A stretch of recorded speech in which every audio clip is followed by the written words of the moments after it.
You know what sound that is, folks? You betcha. That's another Noon Whistle. I'm Chris Trottier. And I'm John Anzalone, and we're here today with Mr. Dolly and some youth apprenticeships. We got John, Hunter, and Brooke. Thank you guys for coming. Of course.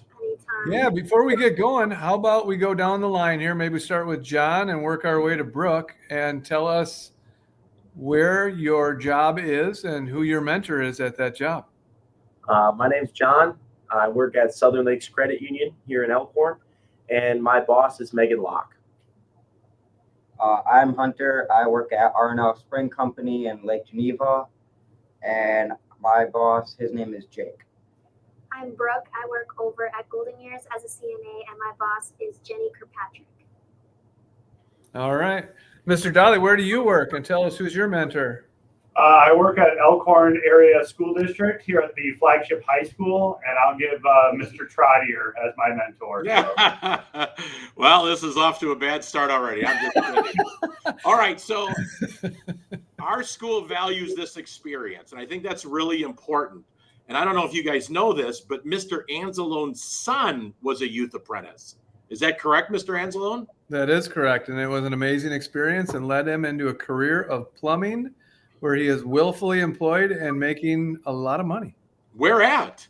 He's at Southern Lakes, and he's in the middle of his apprenticeship. So a few more years and he'll be a journeyman and, yeah, move on to those big dollars for those plumbers. But, yeah, it set him on the right path, and he's on his way, and I can't say enough about it. All right, so we're gonna just talk a little bit. We'll go right down the line. We'll start with John. What do you love about the youth apprenticeship experience? Just kind of, and then we'll keep going and end with Brooke. Go ahead. Sure. I really like about being able to talk and learn about different types of people, being able to communicate with different types of people, and the different pathways that it can take me. I am a teller at Southern Lakes, but there's plenty other opportunities I can have if I stay with the company for a few more years.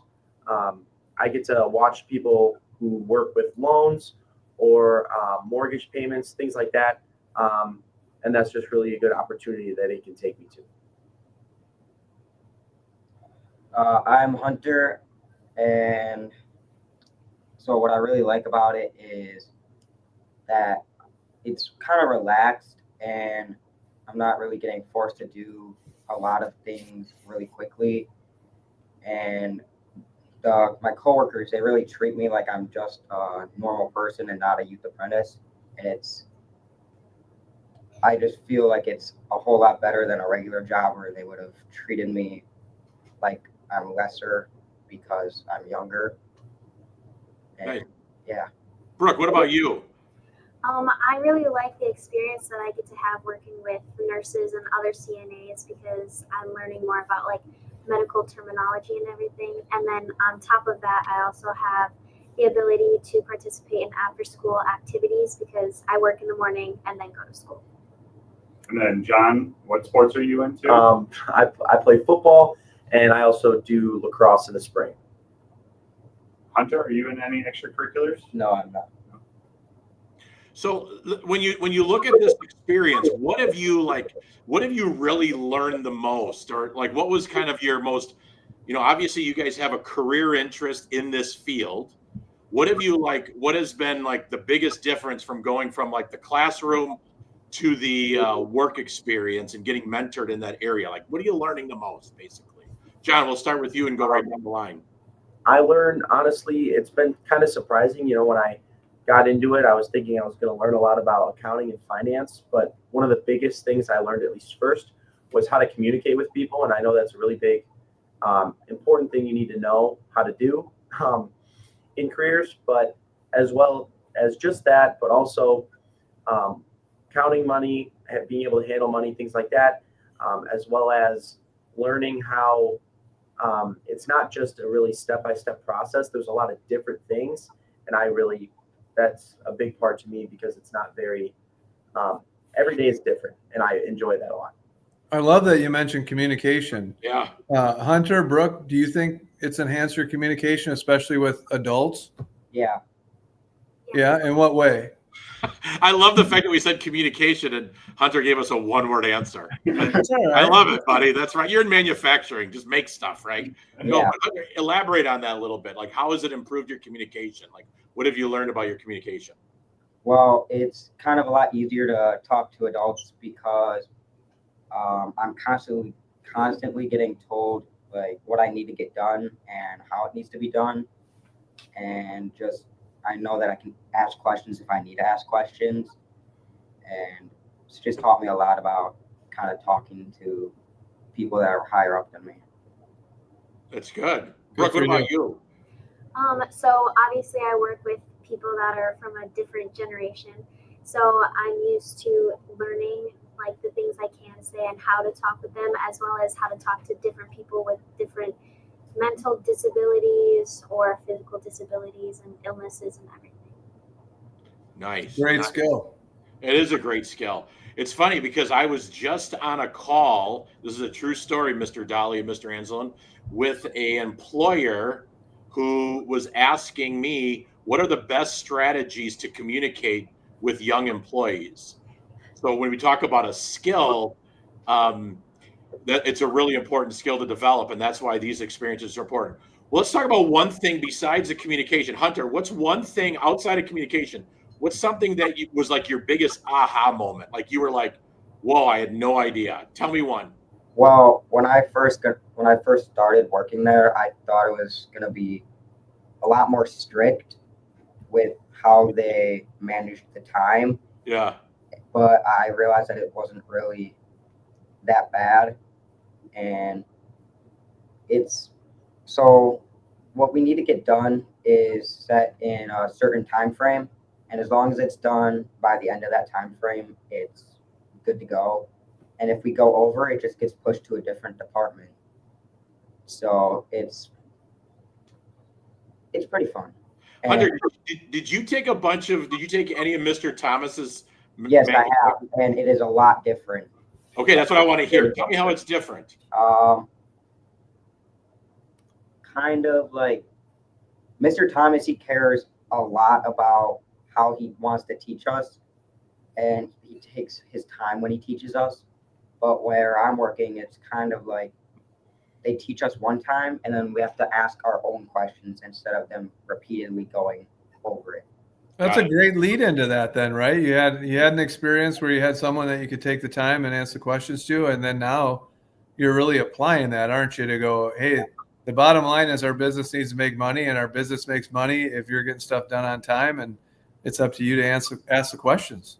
So Brooke, I'm going to ask you, like, how did you know, like, you wanted to explore the health sciences? Did you take like biomedical engineering and medical term, and then obviously you're CNA certified from Gateway, but kind of how did you get into the health science and knew you wanted to do this? And then when you got there, what was different and unique about working in the field versus the classes? I've always been interested in working somewhere in the medical field, and then I took my CNA class at Gateway after school last year.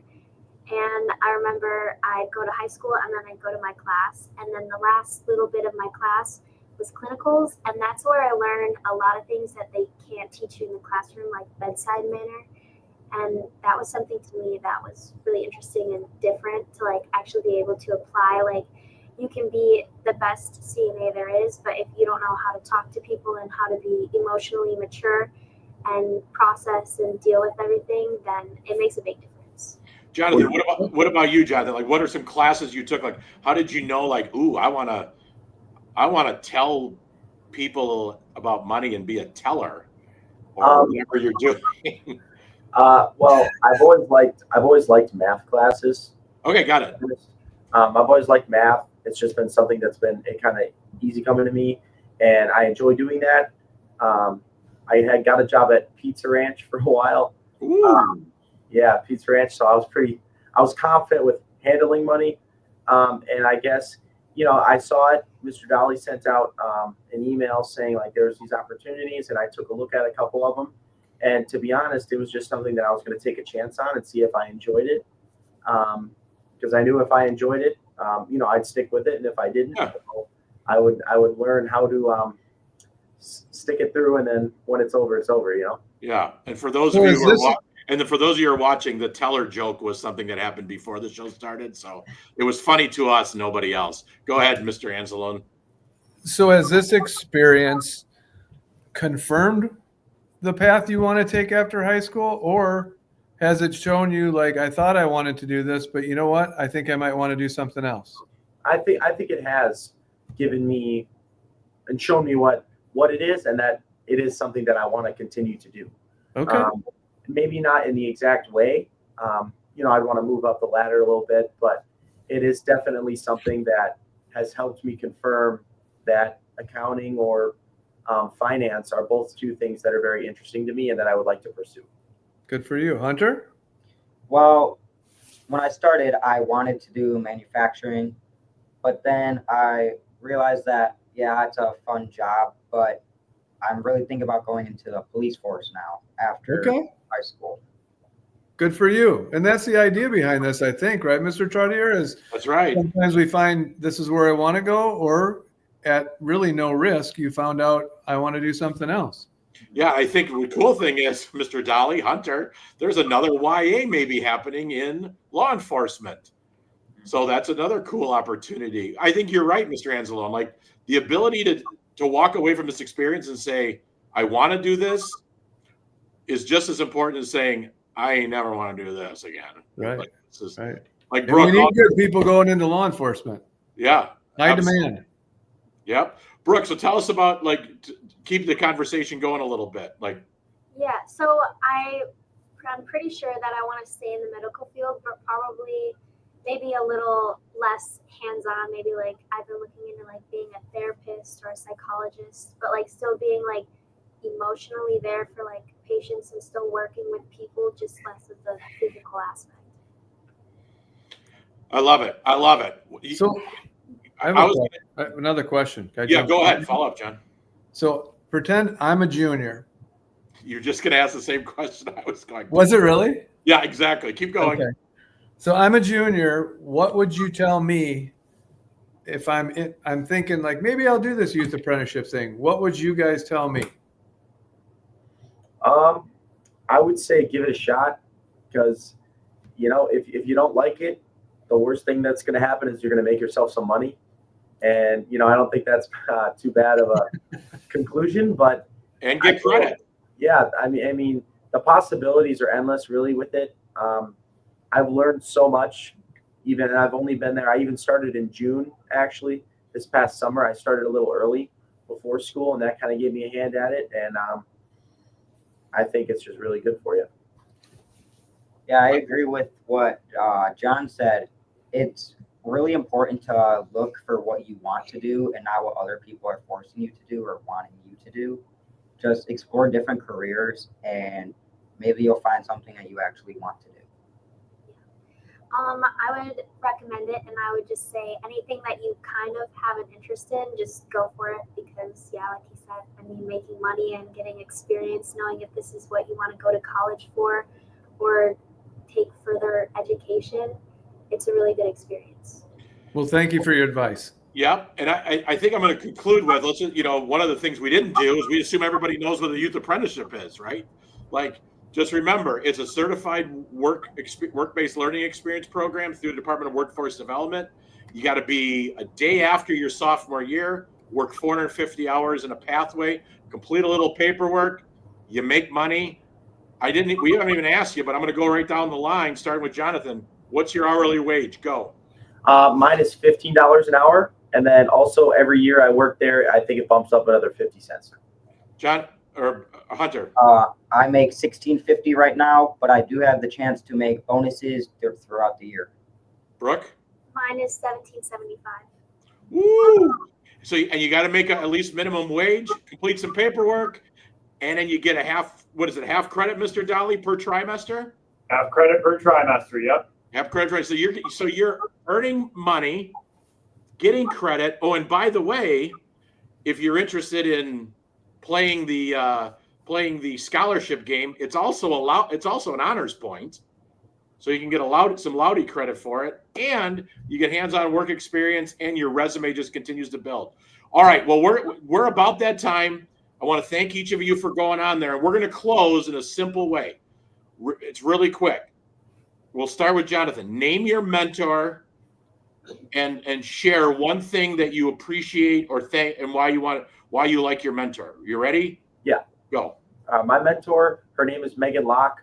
One thing I just really like about her is she's really flexible with my schedule, whether that be with sports, school. My parents are divorced, so I go to my dad's house and my mom's house. So sometimes when it's somewhere where I can't decide that, that I have to go somewhere, she's really flexible with that. And it makes me very confident in her as boss. My mentor, his name is Jake. And one thing I really like about him is he's always there to answer my questions. No matter what the question is, even if it's a silly little question, he'll answer it no matter how small the question is. Nice. Brooke? My boss is Jenny Kirkpatrick, and I like how understanding she is with scheduling and school and everything, because there have been times where I've asked to take off school so I could study, or I have shortened classes and I work longer. So It's awesome. Mr. Dolly, anything we forgot about? No, I think you've done a solid job today. Wow, solid. That's awesome. Did that sound like a compliment, or was it like just like, it was okay? Knowing Mr. Dolly, I think he was trying. Oh, yeah. And, all right. Hey, I want to thank you, Chris, or Mr. Trottier, Mr. Dolly. I want to thank you guys for all the work that you guys do to put kids in these situations and opportunities. And there's a lot of behind the scenes work that goes on, and these are great things for kids, and there's a lot of kids taking advantage of them. So thank for all your hard work. Yeah, you bet. And thank you for helping us connect. Mr. Dolly, ballpark, how many kids you got in a work-based learning experience at Elkhorn Area High School right now? I'm getting to, or if not over 50 with the 3 more that I added this morning. Awesome. And you anticipate that growing? Yeah, because the end of the try is in 2 weeks. So I'm guessing there will be a number of kids coming. All right. So students, parents, families, if you want your kid to work, make money, get honors credit, earn a living, build their resume. If you're at the high school, see Mr. Dolly, your kids at Options, Career and College Academy, reach out to me, because we're up to the Career and College Academy. We set a new record already. We're almost at 15 kids, I think, with additional other experiences, and Options is slowly adding them. All right. Thank you, students and youth apprentices. We appreciate you. You guys are doing stellar work, and you guys are building your resume, and we thank you for that. Mr. Dolly, always great to see you, and thank you for setting this up. Shout out to Mrs. Rand for allowing you guys to use her office. And Mr. Anzalone, thank you for being a supporter of the program and an advocate and having your son go through it. On that note, anything else, or are we done? Jonathan, Hunter, and Brooke, with all that money you're making, part of being on the Noon Whistle is you owe us a lunch. We'll catch up with you later. Yeah, Yeah, sure. actually, Mr. Dolly owes you a lunch for doing this. So, all right. Thank you, everybody. Have a great day. We appreciate you guys. Thank you. Thank you.